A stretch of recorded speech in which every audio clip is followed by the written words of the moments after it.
Hello, my name is Richard Gelati, and I'm the president of Judicial Title. I am sitting here today with our chief counsel, Angelo Del Carpini, and Angelo is going to take us through some of the new changes that are part of the New York State mansion tax and the New York State transfer tax. Angelo, what questions have you been seeing and what changes have been made? So let's first begin. Let's talk about the transfer taxes that affect the grantor. These changes came about through the passage of the budget bill a few weeks ago, and they take effect starting July 1st, and they do not affect closings that were in contract before April 1st.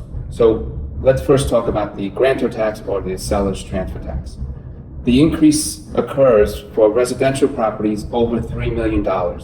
So the original rate is $2 per 500 or $4 per 1,000. It increases by $2.50 to $6.50 per 1,000. For all other properties, commercial properties, any other property over $2 million, the increase also applies to those properties.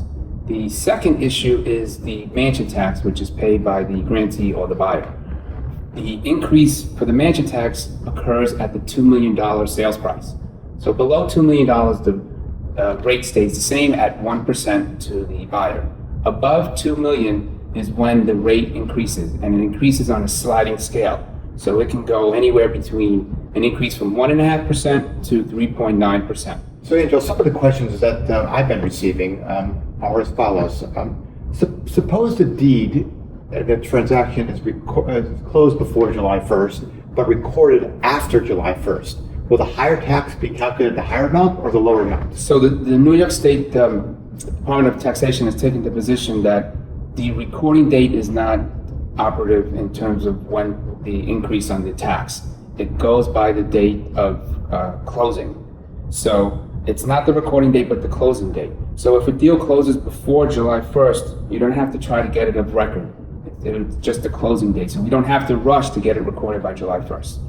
Great. And when the rates do go into effect, will there be a new transfer tax formed? Yes. New York City Department of Finance, the Acros Department, has added a form called TP 584 NYC, which will incorporate the changes, and it'll be an additional form that will be generated by the Acros system. A complicated question that we've been getting also is what about mixed-use properties? For instance, what if a property is sold in the commercial spaces on the ground floor and on top has a two-family or two residential apartments? How would that be taxed? So that's the Department of Taxation has taken the position that you pay the mansion tax on the residential portion of that property. So the computation is provided to the title company. If the percentage of residential space is, say, 60%, then 60% of that purchase price will be subject to the mansion tax.